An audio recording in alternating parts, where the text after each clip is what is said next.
तो नमस्कार दोस्तों। आज हम बात करेंगे इंडेक्स फंड्स की। इंडेक्स फंड्स क्या हैं, इनका क्या यूज़ है, क्या बेनिफिट है, इस बारे में हम आज बात करेंगे। तो जैसा कि आप जानते हैं, हम पहले इसके बारे में कि इंडेक्सेस क्या हैं, इंडेक्स क्या होता है, इसका क्या मतलब है, किस सेंस में यूज़ करते हैं इसे, इसके बेनिफिट्स क्या हैं, एडवांटेज क्या हैं, ये सारी चीज़ें हम वीडियो में डिस्कस कर चुके हैं अपनी पुरानी वीडियो में। तो उसका लिंक मैं डिस्क्रिप्शन में डाल दूँगा। तो आप इंडेक्स क्या है, निफ्टी और सेंसेक्स क्या है, अगर आप ये समझना चाहते हो तो आप उस वीडियो को देख सकते हो। तो आज हम बात करेंगे इंडेक्स फंड्स की। तो इंडेक्स फंड्स हैं क्या? तो एक बार मैं रिफ़्रेश कर देता हूँ कि इंडेक्स यानी कि जो हमारे दो इंडेक्स हैं इंडिया में, सेंसेक्स और निफ्टी। इंडेक्स और भी हैं, जैसे बैंक निफ्टी और पेट्रोलियम में काम जितनी भी कंपनियां करती हैं उनका भी एक इंडेक्स होगा। और बैंक सेक्टर में जितनी कंपनियां काम करती हैं जो स्टॉक मार्केट में लिस्टेड हैं, उनका भी एक इंडेक्स है जो बैंक निफ्टी के नाम से लिस्टेड है। तो इंडेक्सेस और भी हैं, लेकिन इंडिया में दो जो सबसे बड़े इंडेक्सेस हैं वो हैं सेंसेक्स और निफ्टी। तो एक बार उनके बारे में हम थोड़ा सा देख लेते हैं। तो जैसा कि आप देख सकते हो, आज है 23 दिसंबर 2021। तो सेंसेक्स आज की डेट में, अब जब मैं ये वीडियो रिकॉर्ड कर रहा हूँ, तो आज सेंसेक्स बंद हुआ 384 पॉइंट चढ़ के 0.68% के रिटर्न के साथ। और इसकी जो करंट वैल्यू है 57,315 है। और बात करें निफ्टी की, तो निफ्टी आज बंद हुआ 17,072 रुपये पे 60 पैसे, 117 पॉइंट चढ़ के और 0.69% रिटर्न के साथ। तो जैसा कि मैं आपको बता दूं कि मार्केट आज अच्छा था। सेंसेक्स और निफ्टी आज दोनों उफान पे थे, चारों तरफ हरियाली ही हरियाली थी। तो मार्केट आज बहुत अच्छा चला, क्योंकि अब से कुछ दिन पहले मार्केट क्रैश हो चुका था, जो कि दुनिया के या इंडियन स्टॉक मार्केट के हिस्ट्री में वन ऑफ द सबसे बड़े मार्केट क्रैशेस में से एक था। तो वो बहुत बड़ी बात थी। तो मार्केट अब रिकवरी कर रहा है, तो ये एक अच्छी चीज़ है। तो जैसा कि मैं बता दूं एक बार रिफ़्रेश करने के लिए, कि सेंसेक्स और निफ्टी हमारे दो इंडेक्स हैं हमारे पास, इंडिया के जो दो बड़े इंडेक्स हैं। और अब सबसे पहले हमें ये जानना होगा कि फ़ंड्स होते क्या हैं। फ़ंड्स का मतलब होता है कि अगर आप यूपी के इलाकों से आते हैं तो आपको एक चीज़ पता होगी कि यूपी में एक टर्म है, बेसी डालना। तो बेसी डालने का मतलब एक्चुअली ये है कि एक आदमी होता है, जो कि आप उसे मैनेजर कह सकते हो, और वो बहुत सारे लोगों से फ़ंड इकट्ठा करता है। फ़ंड यानी कि एक रकम, वो कुछ भी हो सकती है, 500 रुपये, 1000 रुपये, 100 रुपये, कुछ भी हो सकती है। तो एक आदमी बहुत सारे लोगों से फ़ंड इकट्ठा करता है और उसको अपने यूज़ में लगाता है, या अपनी ग्रोथ में, या फिर अपने शॉप में, या वो जो भी बिज़नेस करता है वो उसमें इन्वेस्ट करता है। उसमें से जो रिटर्न आता है, और तो जितने भी कंट्रीब्यूटर होते हैं उनमें से किसी एक को वो रिटर्न मिल जाता है, एक एक करके। पहले एक को मिलता है, फिर दूसरे को मिलता है। तो वैसा ही कुछ कुछ कॉन्सेप्ट इंडेक्स फंड्स का भी है। सबसे इम्पोर्टेंट समझना हमें यह है कि फंड्स हैं क्या। तो फंड का मतलब है कि एक कंपनी है, कोई एक कंपनी है, जिसे एसेट मैनेजमेंट कंपनी कहते हैं। शॉर्ट में इसे एएमसी भी कहते हैं। ये टर्म आपने ज़रूर सुनी होगी, अगर आप स्टॉक मार्केट में आप नए भी हो या पुराने भी हो, ये टर्म आपने ज़रूर सुनी होगी कि एएमसी, एसेट मैनेजमेंट कंपनी। तो एक एसेट मैनेजमेंट कंपनी होती है जो अपना एक फ़ंड खोलती है। जैसे कोई एक एबीसी नाम से कंपनी है, वो एसेट को मैनेज करेगी। तो ए बी सी एक एसेट मैनेजमेंट कंपनी है, ए एम सी। अब वो क्या करेगी कि लोगों से पैसा उठा के, मार्केट से पैसा उठा के, लोगों से पैसा कलेक्ट करके, उस फंड में जो पैसा कलेक्ट हुआ है, उस फंड को, वो हो गया एक फंड, और फंड को इन्वेस्ट कर देगी वो स्टॉक्स में। तो जो कंपनियां, जो ए एम सीज आपसे पैसा लेके उस फंड को स्टॉक्स में इन्वेस्ट करती हैं, वो होती हैं म्यूचुअल फंड्स। ठीक है। उन्हें कहा जाता है एक्टिव मैनेजमेंट, या actively managed fund. Actively managed fund. तो एक्टिवली मैनेज्ड फंड का मतलब ये है कि जो कंपनी आपसे फ़ंड इकट्ठा कर रही है, जो कि एएमसी है, वो आपसे पैसा लेगी। उनका एक नुमाइंदा होगा या उनका उनकी तरफ से एक रिप्रेजेंटेटिव होगा जो कि इकोनॉमी की और कमर्शियल नॉलेज रखता होगा। वो एनालाइज करेगा मार्केट को, स्टॉक्स को पिक करेगा, जो भी फंडामेंटल्स होते हैं उनके बेसिस पे अच्छे स्टॉक्स को पिक करेगा, और उनके अंदर जो फंड आया है उनमें एक सर्टेन अमाउंट में, क्योंकि जैसे अगर मान लीजिए ए बी सी एक ए एम सी है, तो उन्होंने पहले से ही ये डिसाइड कर रखा होगा कि वो 10% फंड का 10% वो रिलायंस इंडस्ट्रीज़ में लगाएंगे, 5% वो H D F C bank में लगाएंगे। तो ये चीज़ पहले से डिसाइडेड होती है। तो ए बी सी जो फंड है, अगर उसमें कोई बंदा है, कोई एक रिप्रेजेंटेटिव है जो एनालिसिस करता है स्टॉक्स की, अच्छे स्टॉक्स पिक करता है और ख़राब स्टॉक्स या जिनकी परफॉर्मेंस सही नहीं है उन स्टॉक्स को उस फंड से बाहर निकालता है और सिर्फ अच्छे फंड्स को अंदर रखता है, या जिनकी फ्यूचर में अच्छी ग्रोथ होने वाली है, अच्छा रिटर्न दे सकते हैं, उनको ही रखता है। तो वो जो रिप्रेजेंटेटिव है वो अपना एफर्ट डाल रहा है, अपनी मेहनत कर रहा है। तो जाहिर है कि हर इंसान जब भी किसी चीज़ को टाइम देगा या जब भी कुछ एनालिसिस करेगा तो उसके लिए वो कुछ ना कुछ फ़ीस चार्ज करेगा। तो इस तरह के जो फंड्स होते हैं जिसमें एक रिप्रेजेंटेटिव होता है जो हमारे तरफ से या हमारे एवज में स्टॉक्स को पिक करता है और फंड के पैसे लगाता है, ऐसे फंड्स को कहते हैं actively managed fund. Actively manage क्योंकि एक एक बंदा है, एक रिप्रेजेंटेटिव है जो उस फंड को एक्टिवली मैनेज कर रहा है, तो इसलिए ऐसे फंड्स को एक्टिवली मैनेज्ड फंड कहते हैं। तो इसी का सेम अपोजिट है पैसिवली मैनेज्ड फंड। अब पैसिवली मैनेज्ड फंड में क्या होगा कि पैसिवली मैनेज्ड फंड में एक गाइडलाइंस दी होती हैं एसेट मैनेजमेंट कंपनी की तरफ से इन्वेस्टर्स को भी, जो उसमें पैसा लगा रहे हैं और जो उस फंड के लिए स्टॉक्स में इन्वेस्ट करते हैं। उस गाइडलाइन के अलावा बाकी किसी भी स्टॉक्स में जो फंड मैनेजर हैं वो इन्वेस्ट नहीं कर सकते हैं। तो इसका मतलब ये है कि उन्हें स्टॉक्स को एनालाइज करने की ज़रूरत नहीं है। हर 1 महीने पे 2 महीने पे उन्हें फ़ंड को एनालाइज करने की ज़रूरत नहीं है कि ये स्टॉक अच्छा नहीं कर रहा है तो इसको फ़ंड से बाहर निकाल देते हैं, या कोई ऐसा कंपनी लिस्ट हो जाती है मार्केट में जिसके रिटर्न आगे बहुत अच्छे होने वाले हैं तो उसको वो उस फंड में शामिल कर ले। तो ऐसा नहीं होता है पैसिवली मैनेज फंड में, क्योंकि एक कोई रिप्रेजेंटेटिव नहीं है एक्टिवली मैनेज करने के लिए फ़ंड को। तो एक गाइडलाइंस होती हैं एसेट मैनेजमेंट कंपनी की जो ये डिसाइड करती हैं कि फ़ंड का जो भी पैसा है, जो भी रकम है, किस किस परसेंटेज में कौन कौन से स्टॉक्स में लगेगी। तो ये थे एक्टिवली मैनेज फंड और पैसिवली मैनेज्ड फंड। अब बात करते हैं ये इंडेक्स फंड क्या चीज़ है।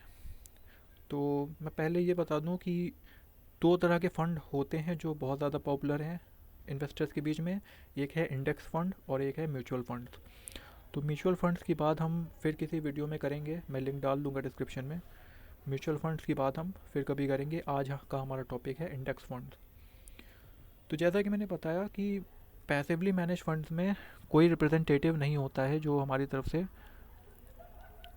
इन्वेस्टमेंट करे या फिर एनालिसिस करे स्टॉक्स का। तो इस तरह के जो फंड्स होते हैं पैसिवली मैनेज फंड्स, वो ज़्यादातर डेट इक्विपमेंट में, जो कंपनियां डेट में इन्वेस्ट करती हैं, या इंडेक्स में, जो कि मैंने लास्ट वीडियो में बताया था कि जो इस तरह की कंपनियां होती हैं जो पैसिवली मैनेज करती हैं आपके फ़ंड को, वो ज़्यादातर इंडेक्स में पैसा लगाती हैं। और इंडेक्स हमारे पास दो बड़े इंडेक्स हैं, सेंसेक्स और निफ्टी। तो जो कंपनियां सेंसेक्स में या निफ्टी में पैसा लगाती हैं उन्हें कहते हैं इंडेक्स फंड्स, क्योंकि वो इंडेक्स में आपका अमाउंट लगाती हैं, इस वजह से उन्हें इंडेक्स फंड्स कहते हैं। अब इंडेक्स फंड में लगाने के बेनिफिट क्या क्या हैं वो हम देख लेते हैं। तो ये हम आ गए हैं ग्रो के ब्लॉग में। तो यहाँ पर आप देख सकते हो पहला पॉइंट है डाइवर्सिफिकेशन। तो जैसा कि हम पहले भी डिस्कस कर चुके हैं इंडेक्स वाली वीडियो में अपनी, कि इंडेक्स में पैसा लगाने से हमारे पास बेनिफिट ये है कि जब आप किसी एक पर्टिकुलर स्टॉक में अपना अमाउंट लगाते हो तो आप सिर्फ एक कंपनी में अपना अमाउंट लगा रहे हो, आप सिर्फ एक कंपनी के शेयर होल्डर हो। लेकिन जब आप इंडेक्स में इन्वेस्ट करते हो, तो जैसे मान लीजिए सेंसेक्स में हमारे पास इंडिया की टॉप 30 कंपनीज़ हैं और निफ्टी में हमारे पास इंडिया की टॉप 50 कंपनीज़ हैं। तो आप एक छोटे से अमाउंट से आप इंडिया की टॉप 30 और टॉप 50 कंपनीज़ में एक साथ इन्वेस्ट कर सकते हो। तो इससे आपका जो पोर्टफोलियो है वो ऑलरेडी डाइवर्सिफाई हो जाएगा, आपको करने की ज़रूरत नहीं है, क्योंकि जो इंडेक्स हैं हमारे वो ऑलरेडी बहुत ज़्यादा डाइवर्सिफाई हैं। क्योंकि जब आप किसी एक कंपनी के स्टॉक में इन्वेस्ट करते हो, तो ऐसा हो सकता है कि कभी कोरोना की वजह से या कभी किसी और वजह से उस कंपनी का प्रॉफिट ना हुआ हो, उस साल उस कंपनी को कुछ लॉस हुआ हो, तो आपके रिटर्न उतने अच्छे ना आए हों या आप लॉस में भी हों। लेकिन ऐसा होने के चांसेस बहुत ज़्यादा कम हैं कि किसी इंडेक्स में लिस्टेड सारी की सारी कंपनीज लॉस में ही हों। क्योंकि अगर सेंसेक्स की सोचिए 30 कंपनीज और निफ्टी की 50 कंपनीज सारी लॉस में जाएंगी, तो इसका मतलब ये है कि कंपनी की इकोनॉमी डाउन हो गई है, और इसके बहुत कम चांसेस होते हैं। दूसरा हमारे पास बेनिफिट है low cost investment. Low cost का मतलब ये है कि जो इंडेक्स फंड होते हैं, क्योंकि ये इंडेक्स में इन्वेस्ट करते हैं, इसलिए ये लो कॉस्ट होते हैं। आप बहुत छोटे अमाउंट से, यानी कि 100 रुपये से भी स्टार्ट कर सकते हैं।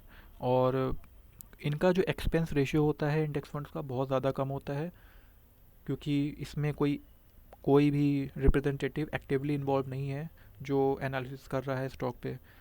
आपकी एएमसी की गाइडलाइंस होती हैं, उनके अकॉर्डिंग आपका फ़ंड उठा के उसमें लगाना होता है। अब यहाँ पर मैं ये बताते चलूँ कि एक्सपेंस रेशियो क्या चीज़ है। एक्सपेंस रेशियो का मतलब होता है, ये जो फ़ंड है, जैसे मान लीजिए आपने यहाँ पर आप देख रहे हो ये सारे इंडेक्स फंड लिस्टेड हैं, तो इनमें से किसी भी इंडेक्स फंड में आप जब अपना अमाउंट डालते हो, तो क्योंकि ये एक कंपनी है, एसेट मैनेजमेंट कंपनी है, तो ये ज़ाहिर है अपना भी कुछ चार्ज करेंगी अपना खर्चा निकालने के लिए, तो उसे कहते हैं एक्सपेंस रेशियो। तो हर इंडेक्स फंड का एक चार्ज होता है जिसे कहते हैं एक्सपेंस रेशियो। तो इंडेक्स फंड में आपको एडवांटेज ये मिल जाता है कि लो कॉस्ट इन्वेस्टमेंट, यानी कि उनका एक्सपेंस रेशियो बहुत कम होता है। ज़्यादातर इंडेक्स फंड का जो एक्सपेंस रेशियो है वो 1% से नीचे होता है, जैसे कि 0.5, 0.3, 0.2 ऐसे। तो एक्सपेंस रेशियो कम होने से हमारे पास बेनिफिट ये होता है कि एक्सपेंस रेशियो, क्योंकि हर साल चार्ज करती हैं कंपनियां, वो भी आपके रिटर्न में से, तो हर साल आप जो रिटर्न बनाते हो, अगर एक्सपेंस रेशियो कम होगा, तो ये ऑब्वियस सी बात है कि आप ज़्यादा रिटर्न बना पाओगे, क्योंकि जो एक्टिवली मैनेज फंड्स हैं उनका एक्सपेंस रेशियो ज़्यादा होता है। तो उस केस में एक्सपेंस रेशियो ज़्यादा होने की वजह से जैसे जैसे आपका अमाउंट ग्रो करता है, एक्सपेंस रेशियो भी परसेंटेज वाइज बढ़ता जाता है, जिसकी वजह से आप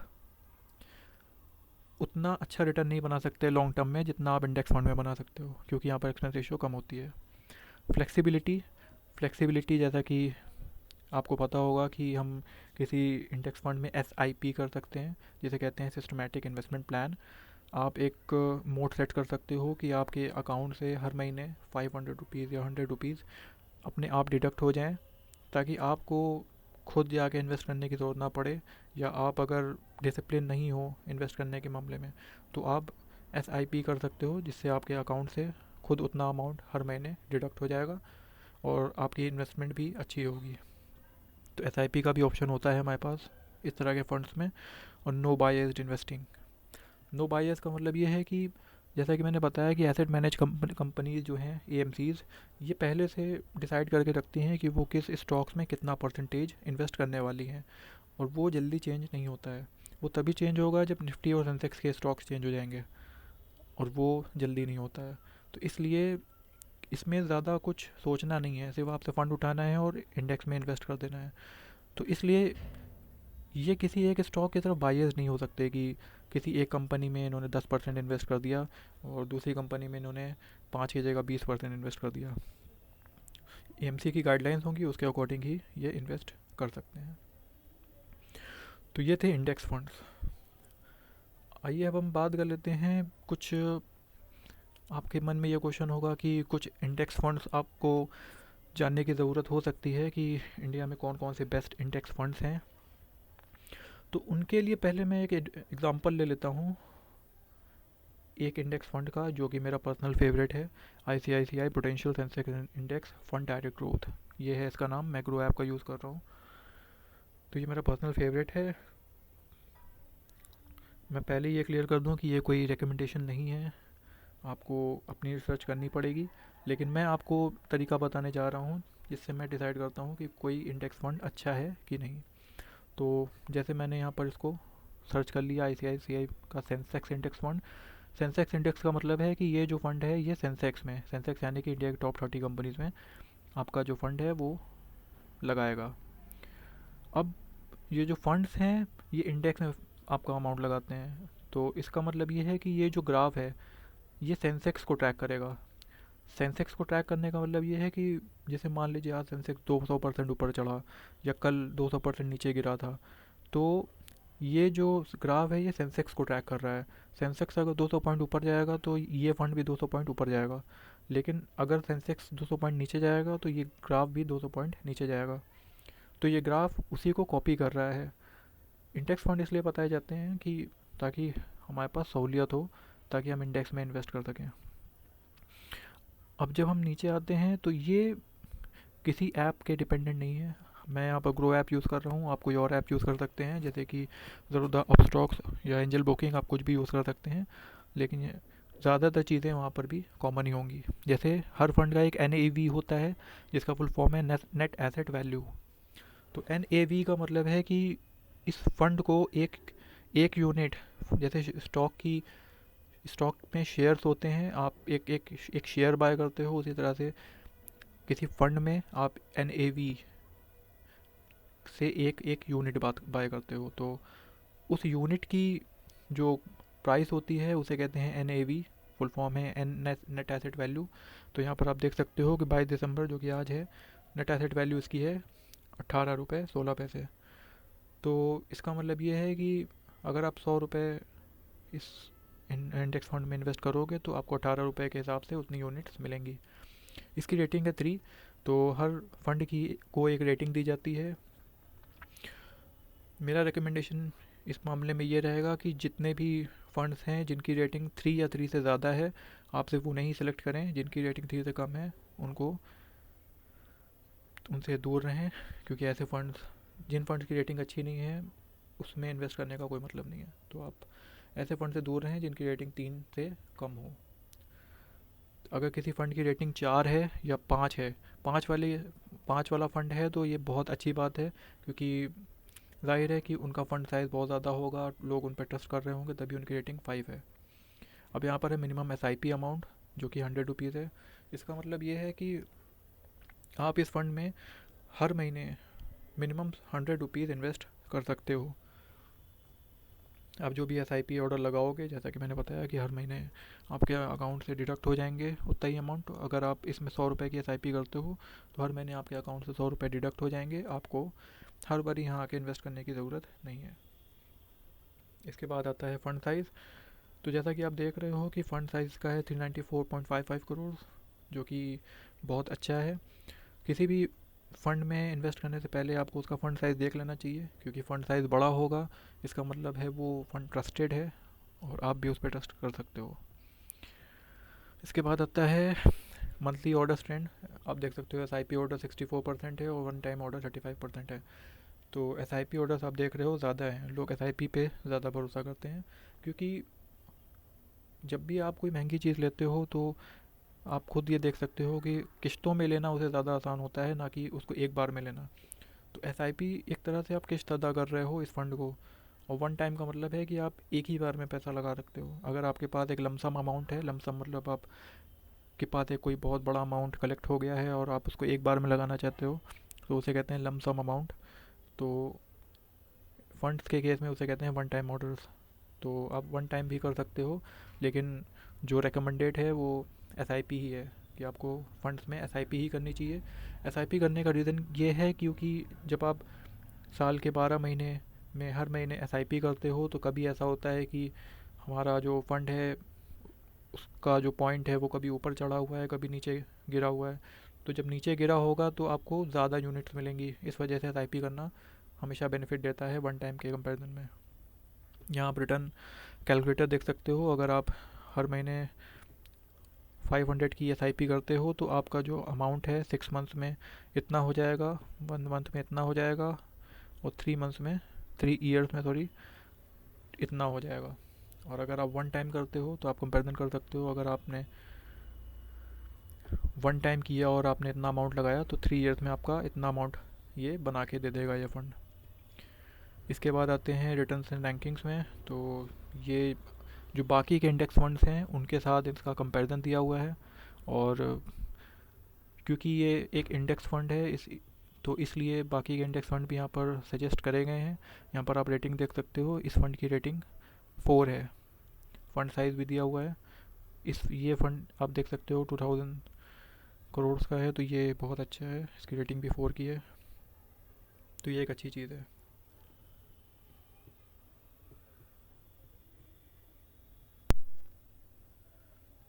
उसके बाद हम बात कर लेते हैं, इसमें होल्डिंग्स दिख रही हैं, जैसे स्टॉक्स में भी होल्डिंग होती हैं कि किसी स्टॉक में होल्डिंग का जो सेंस होता है उसमें ये होता है कि कितने रिटेल इन्वेस्टर्स हैं, कितने उसके प्रमोटर्स हैं, जो कि मैंने अपनी पिछली वीडियोस में बहुत अच्छे से बताया हुआ है, आप उसको चेकआउट कर सकते हैं।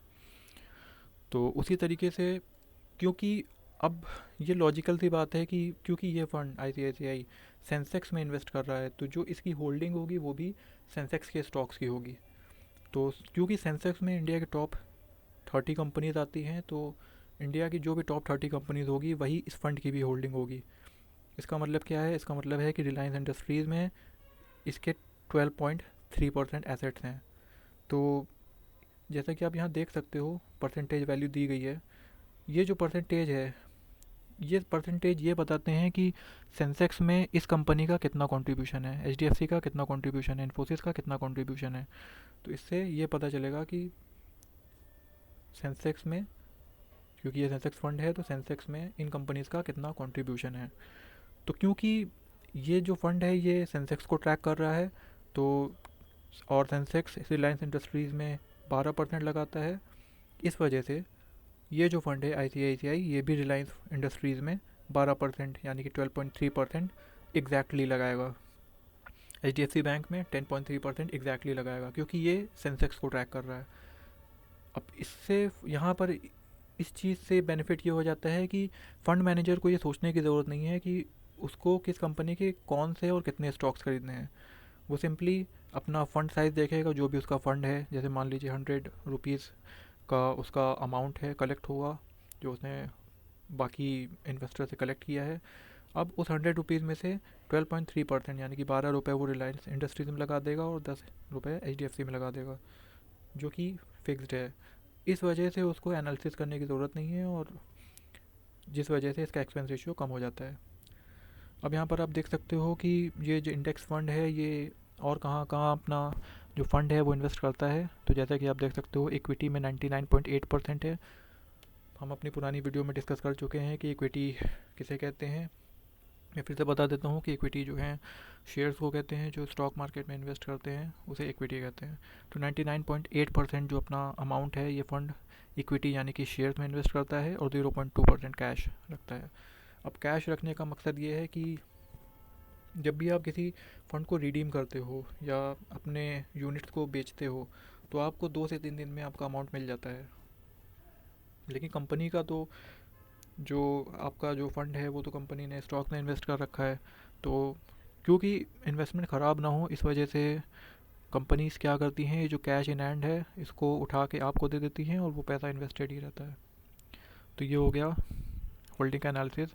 बाकी आप यहाँ देख सकते हो कि जो इन्होंने इक्विटी सेक्टर को अलोकेट करा हुआ है फंड, वो किस हिसाब से डिस्ट्रीब्यूटेड हैं। जैसा कि आप ऊपर जाके देख सकते हो, इस फंड का जो फंड साइज़ है वो 280 करोड़ है।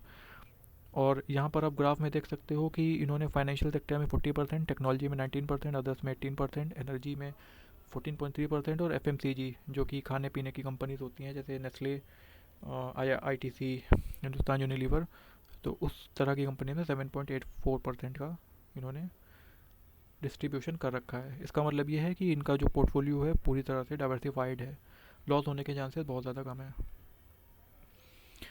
इसके बाद यहाँ पर आप ये देख सकते हो P ratio, P B ratio और बाकी अल्फ़ा बीटा, सॉटिनो, ये जो टर्म्स कुछ ऐसी हैं जो स्टॉक्स में आपको देखने को मिलती हैं, और क्योंकि ये कंपनी स्टॉक्स में, ये जो फंड है ये स्टॉक्स में इन्वेस्ट कर रहा है, इस वजह से यहाँ पर भी आपको P ratio P B ratio देखने को मिलता है, जो कि कंबाइंड है सारे स्टॉक्स का।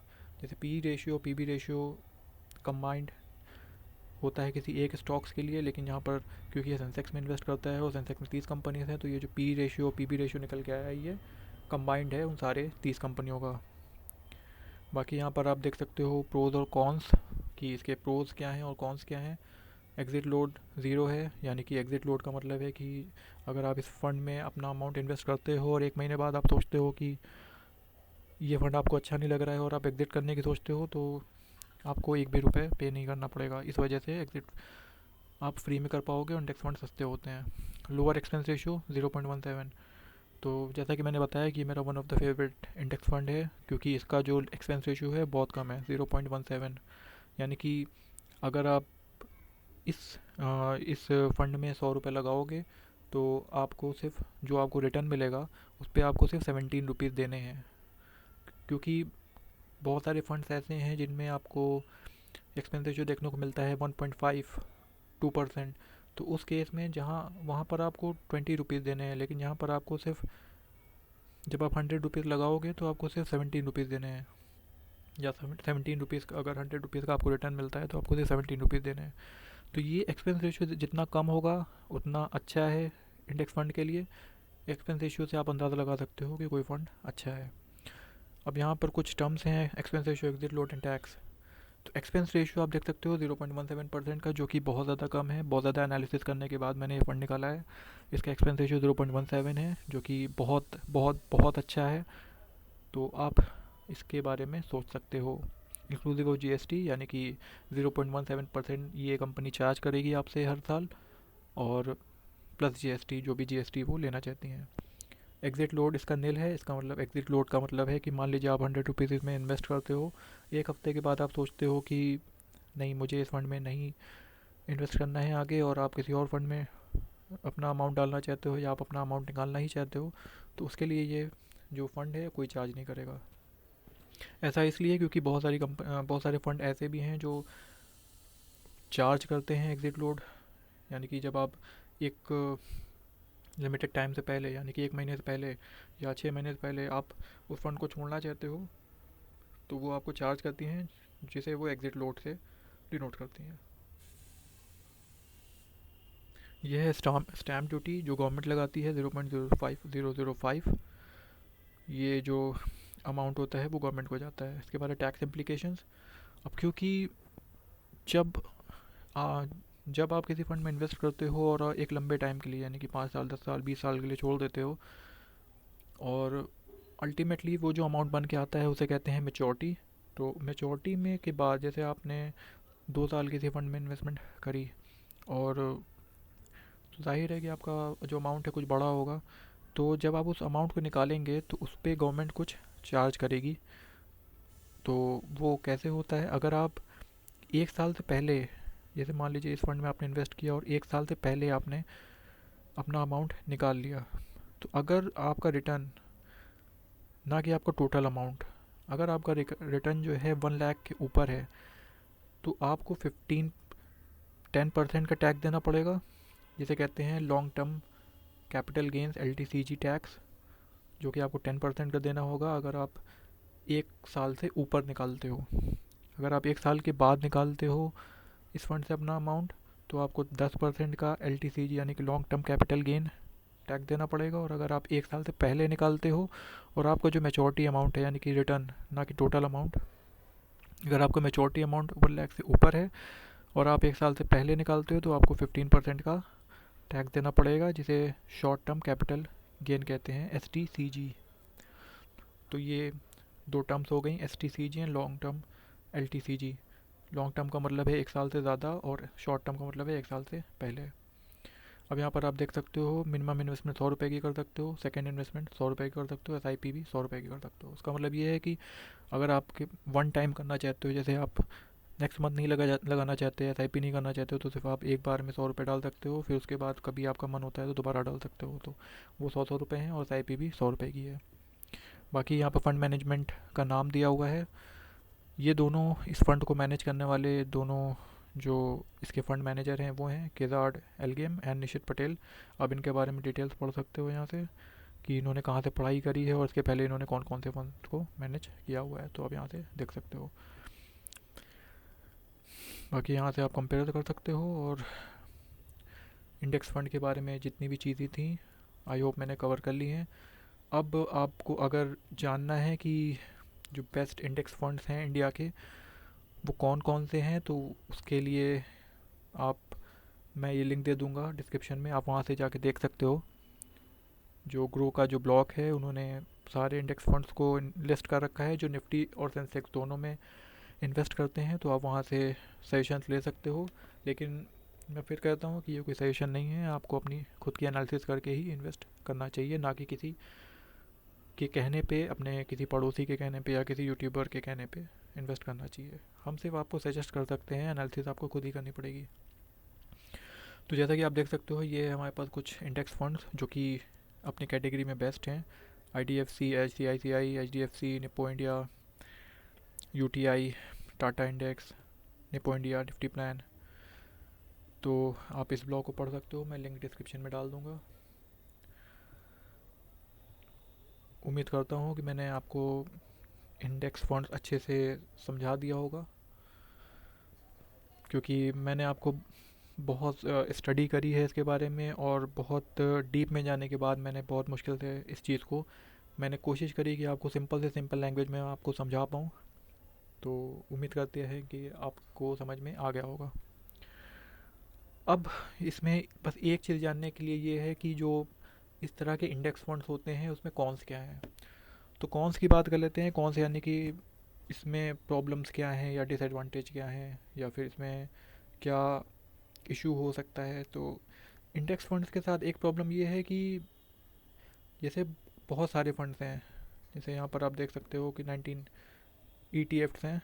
ETF यानी कि एक्सचेंज ट्रेडेड फंड्स, ये भी इंडेक्स में ही इन्वेस्ट करते हैं। इनके बारे में हम फिर कभी किसी और वीडियो में बात करेंगे, लेकिन आज के लिए इतना ही जान लीजिए कि ये फंड भी इंडेक्स में ही इन्वेस्ट करते हैं। तो जितने भी फंड्स हैं, क्योंकि वो निफ्टी और सेंसेक्स को ट्रैक कर रहे हैं, इसका मतलब ये है कि निफ्टी और सेंसेक्स आगे आगे चल रहा है, ये फंड्स उसके पीछे पीछे चल रहे हैं। जो इन फंड्स का ग्राफ है वो निफ्टी और सेंसेक्स को कॉपी कर रहा है, ट्रैक कर रहा है। तो जाहिर है क्योंकि ये एक सॉफ्टवेयर है, एक एप्लीकेशन है, कंप्यूटर एप्लीकेशन है जो किसी ग्राफ को ट्रैक करने की कोशिश कर रहा है, तो उसमें एरर्स के चांसेस भी हो सकते हैं।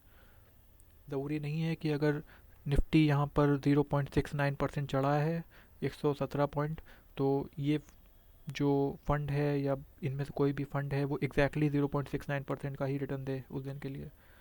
उससे कम भी होगा। जैसे कि आप देख सकते हो आज निफ्टी ने रिटर्न दिया है 0.69 का, लेकिन ये फंड जो दिखा रहा है ये 0.42% का दिखा रहा है, ये 0.28% दिखा रहा है, ये 0.30% दिखा रहा है। तो कुछ फंड्स ऐसे भी होते हैं जो एग्जैक्टली सेम दिखाते हैं, जैसे 0.69 है, तो इसमें से बहुत से फंड्स ऐसे भी होंगे जो एग्जैक्टली सेम दिखाएंगे। तो ये जो एरर है, इस एरर को कहते हैं ट्रैकिंग एरर। तो जब भी आप किसी फ़ंड को चूज़ करते हो तो आपको ये बहुत ध्यान देना होगा कि आप किसी ऐसे फ़ंड को चुनें जिसका ट्रैकिंग एरर कम है। ट्रैकिंग एरर कम होने का मतलब है कि वो निफ्टी और सेंसेक्स को सही से ट्रैक करे। अगर निफ्टी 0.69% ऊपर गया है तो एग्जैक्टली ना सही, लेकिन कम से कम अगर SBI की बात करूँ मैं, एग्जैक्टली ना सही 0.69% ना शो करके अगर 0.60% या 0.65% भी शो करता है तो उसकी ट्रैकिंग एरर कम है, आप इस पर भरोसा कर सकते हो। लेकिन अगर कोई ऐसा फंड है जिसकी ट्रैकिंग एरर ज़्यादा है, अगर मान लीजिए निफ्टी 0.69% ऊपर गया है और उस फंड में उस दिन का रिटर्न है 0.10% या 0.20%, यानी कि ट्रैकिंग एरर बहुत ज़्यादा है, तो आपको ऐसे फंड्स में नहीं जाना है। तो दो चीज़ों का ध्यान रखना है आपको कभी भी इंडेक्स फंड लेते टाइम, कि एक्सपेंस रेशियो फंड का कम होना चाहिए और ट्रैकिंग एरर कम से कम होनी चाहिए। इन दो बातों को ध्यान में रखते हुए आप किसी भी इंडेक्स फंड में इन्वेस्ट कर सकते हैं, क्योंकि अल्टीमेटली जो इंडेक्स फंड्स हैं वो सेंसेक्स या निफ्टी को ही ट्रैक कर रहे हैं। तो ये मैटर नहीं करता है कि आप कौन सा फंड चूज़ करते हैं, क्योंकि और अल्टीमेटली वो सेंसेक्स या निफ्टी में ही इन्वेस्ट करेंगे। बस आपको दो चीज़ों का ध्यान रखना है कि उसका एक्सपेंस रेशियो क्या है और उसका ट्रैकिंग एरर कम से कम हो। तो आज के लिए हम इस वीडियो को यहीं एंड करते हैं। उम्मीद करता हूँ कि मैं जो आपको समझाना चाह रहा था वो आपको समझ में आया होगा। इसी तरह की वीडियोस के लिए हमारे चैनल को सब्सक्राइब कर लीजिएगा, और हमारे चैनल पे और भी बहुत सारी वीडियोस हैं जिनका हमने डिटेल में एनालिसिस करा हुआ है, तो आप उन वीडियोस को भी देख सकते हैं। लाइक करिएगा और अपने कमेंट्स जो वीडियो पे छोड़ा करिए, ताकि मुझे सजेशन मिल सके कि मैं अपनी कंटेंट की क्वालिटी को और इम्प्रूव कर सकूं, और इसी तरह की और भी एनालिसिस वाले वीडियो में ला सकूं। तो इसी के साथ मैं आज आपको फिर से अलविदा कहता हूं। तो इसी के साथ फिर happy investing, keep investing, keep growing, bye.